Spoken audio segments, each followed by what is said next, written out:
Uno puta.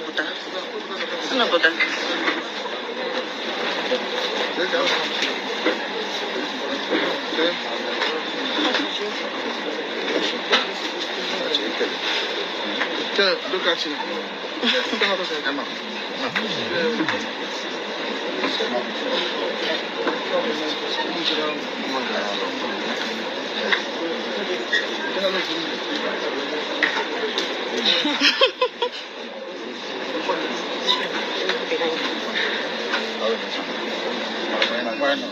Oh, there we go.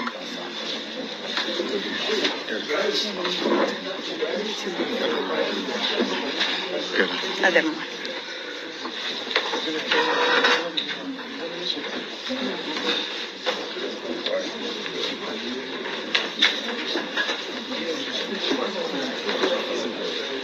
Where is he gonna sit?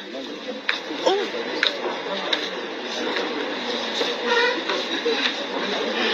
I don't know, but I'm losing.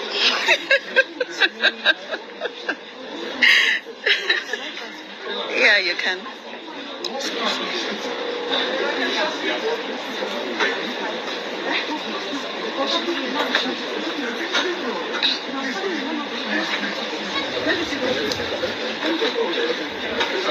Okay, I don't know. Okay, there.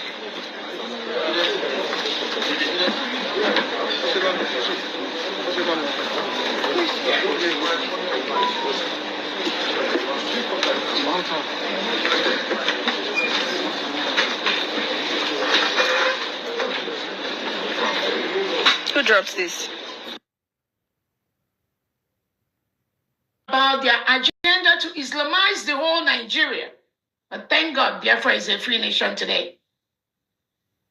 So those of you that are still thinking there is a magic that will happen by those that think you've been following Nnamdi Kanu for years. You've been following IPOB that Nnamdi Kanu started. You are fighting for Nnamdi Kanu. Wonders can happen one day. You are negotiating with your terrorist, delegitimized governors of the Southeast and South part of Nigeria. Those of you that think anything good will come out from that, you can see now that you've been made a fool. Because right under your nose, yesterday, the senators from the Southeast, and I believe South part of the old Nigerian state, they all voted not to release Nnamdi Kanu. Does that send any message to those of you that are still out there fighting Simon Ekpa, fighting Dr. Robles, fighting those that have declared the United States of Biafra, fighting this freedom which all of us have in our hand? We just have to start using that. Does that send a message to you all? Those of you that previously said, oh, I'm not going to do anything until Nnamdi Kanu comes out. Hello? Good morning. Those of you that, oh, I'm not going to do anything until our Prime Minister Simon Ekpa comes out. Hello? It's time for you to ask yourself the question. Nothing good will come out from the delegitimized Southeast and South governors. Absolutely nothing. Remember, these senators that voted in the Nigerian terrorist state, all of them are under the Southeast and South governors. They are working together.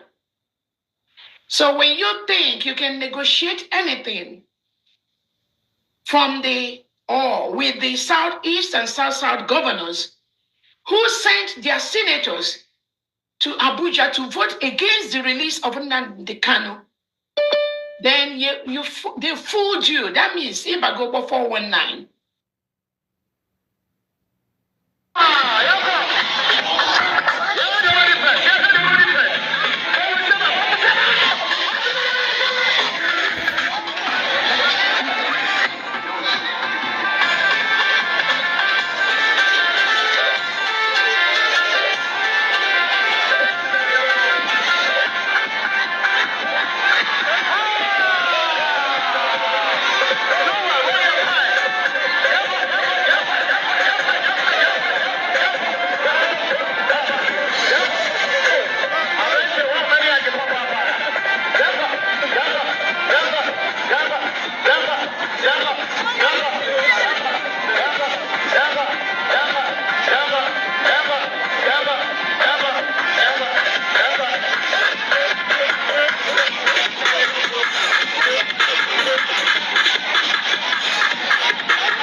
country. Biafra my country. To be the hero of Africa. To be the hero of Africa. To defend Africa. To defend Africa. To stand for Africa. To stand for Africa. And injustice. And injustice. To stop injustice. To stop injustice. To work against injustice. To work against injustice. To stop injustice. To stop injustice. And work against injustice. And work against injustice. That the Lord help us. And the Lord help us. To build a great nation. To build a great nation. And I pray to serve Biafra with all my heart. And my children will serve Biafra with all their hearts.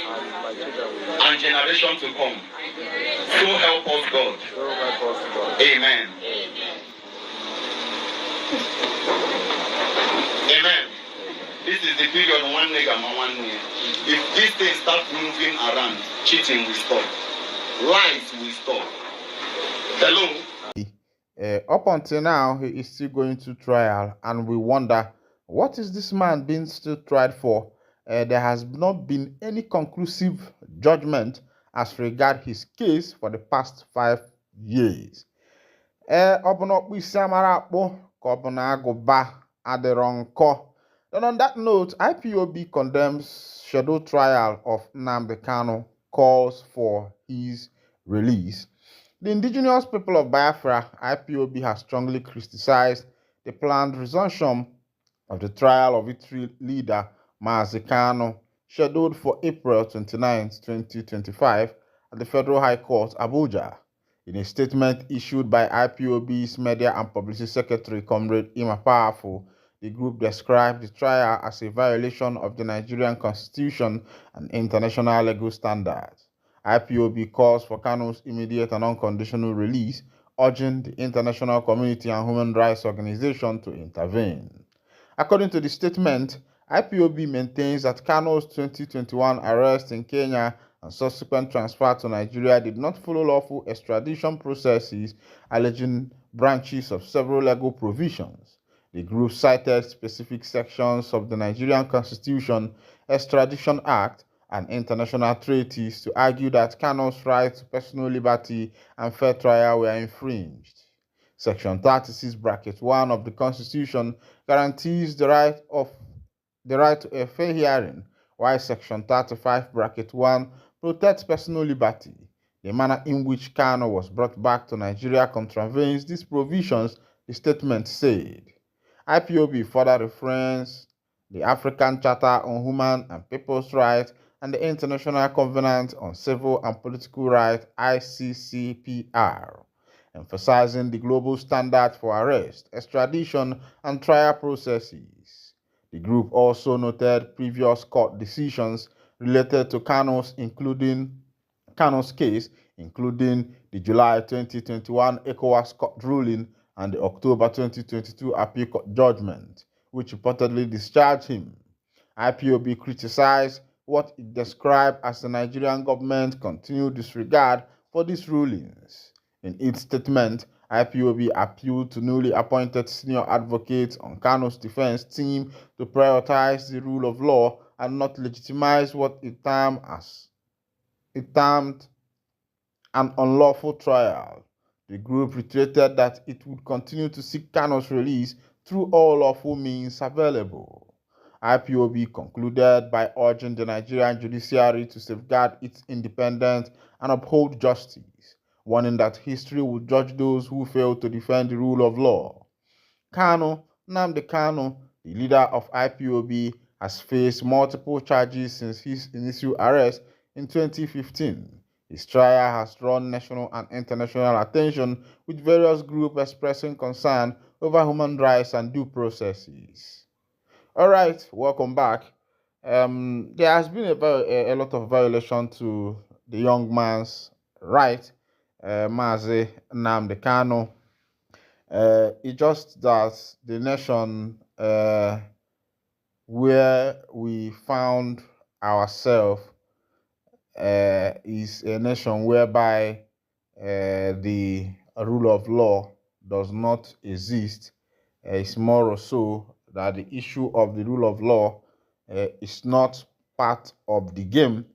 Look at what is happening in the political landscape where all the PDP members are defecting to APC and both for governors, former governors, ministers, former ministers, a lot of them are defecting to APC in order to protect their looted funds, because most of them have looted funds, and it seems as if the present government has threatened them that we know some of your lopsidedness, some of your loopholes, and if you don't join our party, you must be questioned, and all the money you've stolen must be traced. And a lot of them has decided to protect themselves by, joining the APC party in order to protect their funds. Finding yourself in a nation where the desire is just to embezzle, the desire is for personal aggrandizement. It is not for the development of the country. It is not for the development of the citizens. It's not for the development of the indigenes, but rather for the development of the leaders. You could imagine how much our house members are earning, the senators.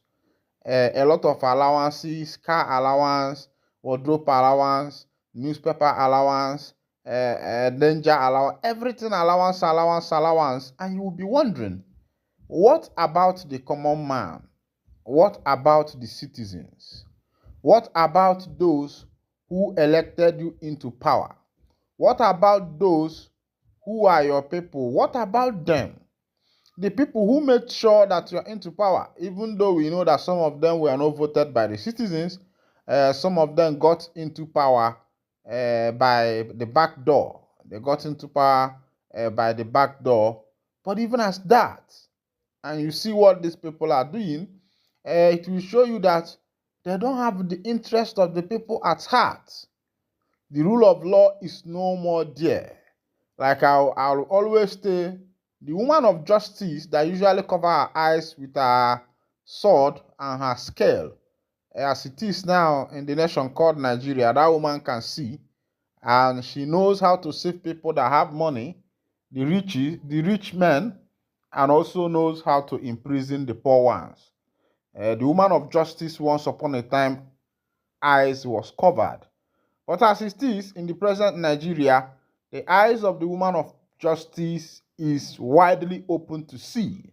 The ribbon used for her eyes has been removed, and it is no more a ribbon. She's just wearing a spectacle with through she can see the rich and the poor, and also to know who to stand for. All right, as it is, MFL loses bid to reclaim